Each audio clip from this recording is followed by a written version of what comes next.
Okay. Welcome to Grand Rapids and the Secchia Center. Today we have the ABCDEs of financial aid. So we're so glad that you're here today. Like Brian said, I am in residence here every day of the week. And then we also have two medical advisors who are in East Lansing campus.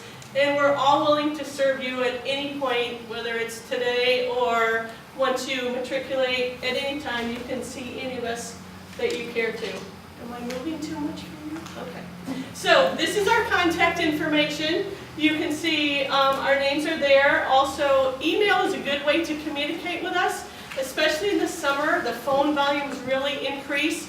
And so if you can email us, that's the best thing to do there. Usually we can get back to you within one day if you send an email. So first we have the affordability of coming to medical school. So those of you who are seniors in college right now probably realize that the amount you can borrow in your own name is a very small amount, about $7,500 a year. But when you come to medical school, you actually can have $40,500 in Stafford loan. So your loan amount that you can borrow increases greatly. And then on top of that, there is also a federal loan called the Grad Plus loan, which we'll talk about in detail here in a moment. But between the Stafford loan and the Grad Plus loan, you can fully fund the cost to cover tuition, books, as well as all of your living expenses. So you will not need any parent involvement to do that typically. So you can phone home and tell mom and dad they're off the hook should you get into medical school, okay? At MSU we do have a few grants. One is the SEG grant. You don't have any special application process because we're looking at your undergraduate debt, and we will see if you qualify automatically. Also, the graduate school at MSU has funding for all those in graduate programs who have significant undergraduate debt. That is a separate application. It's the EOF link that you can see there. So if you have over $25,000 in undergraduate debt, I would encourage you to pursue an EOF grant. That's usually about $3,000 a year. So that's a nice piece of money. Brian, after I'm finished, is going to talk to you about CHM scholarships. I believe that's somewhere in the $250,000 range that they give out, but it's actually not done through the Office of Financial Aid.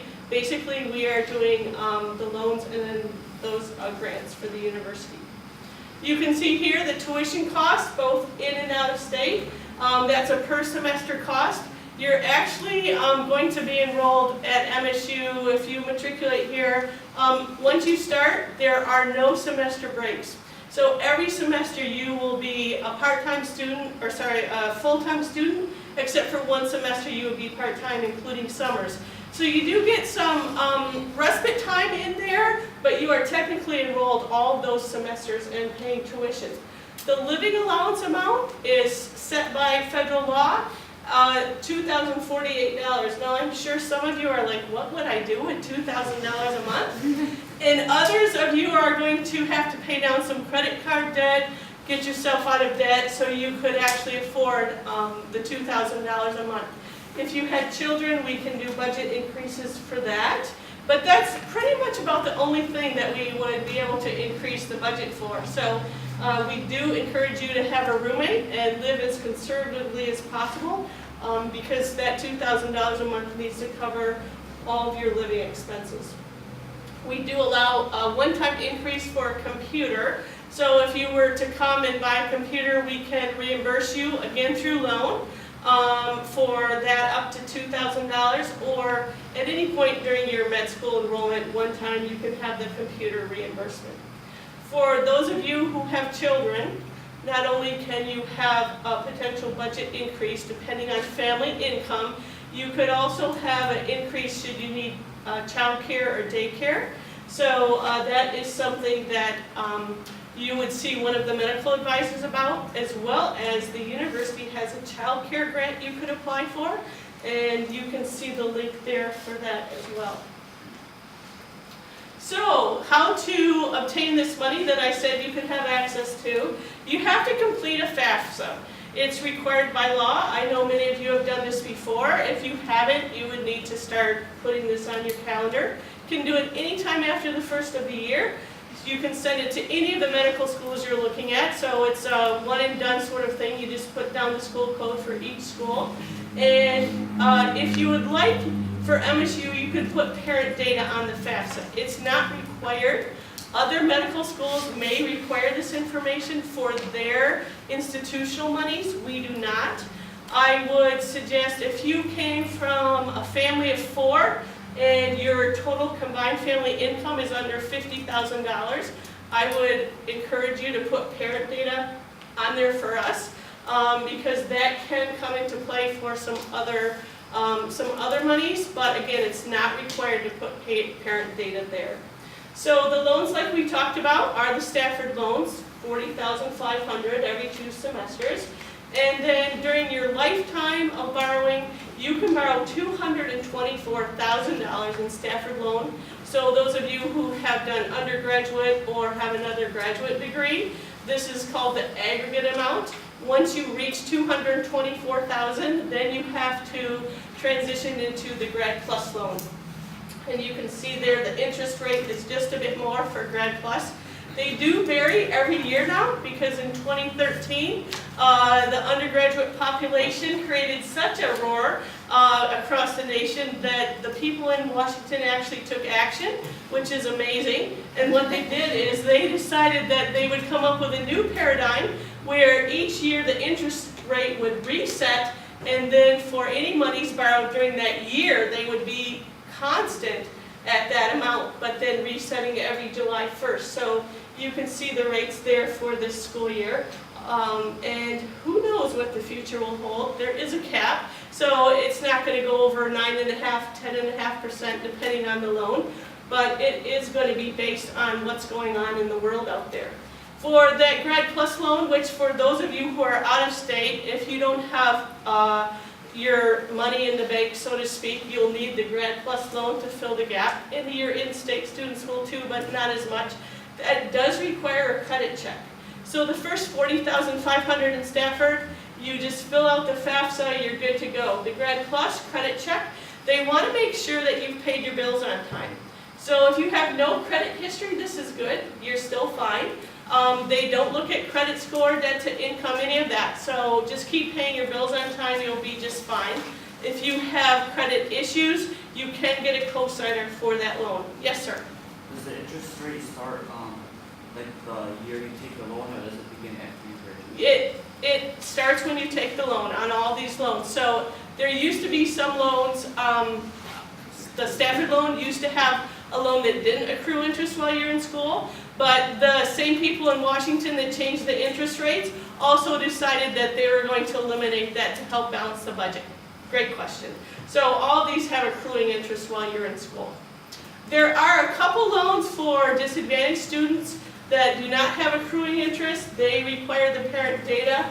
We will again screen for those without any other information needed except for putting parent data on the FAFSA. If you are an international student and you can't use federal loans, then you would have to use private loans. We would only encourage that for those of you that must do that, just because of the interest rates and the lack of repayment options. But they are out there, but usually only an international student would attempt to do that. So like I said, you do have to have that credit check on the Grad Plus. So if you have any credit issues that you are thinking are out there, it would be a good time to clear those up so you could secure the Grad Plus loan. And if you aren't able to do that, then you could have a parent or somebody who loves you enough be a co-signer on that loan, assuming that they have been paying their bills on time. So that is something that you will want to make sure is clean as your credit is clean.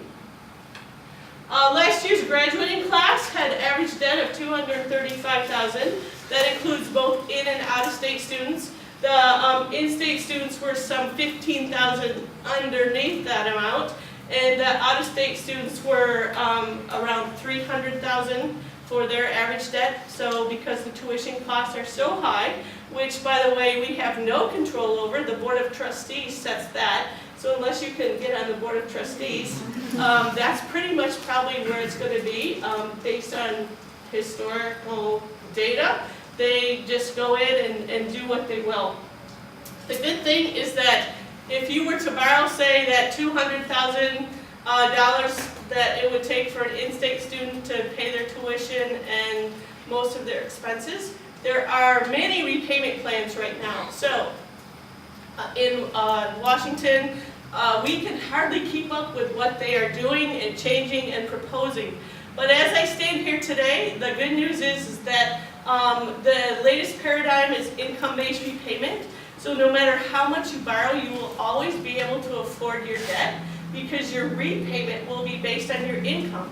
So if you choose to serve in an area where they're going to pay you $60,000, even if you borrowed $400,000, you will be able to pay that because based on your family size and your income, the federal government is willing to do income-based repayment so that that becomes affordable to you. Basically, it's about 10% of what they call your discretionary income.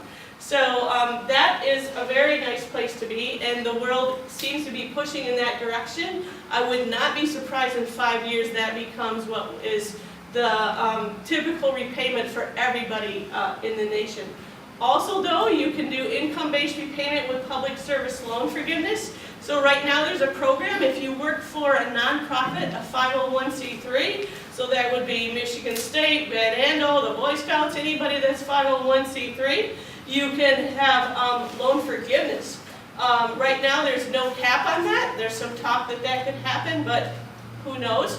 So the cool thing is you can do income-based repayment, afford your repayment.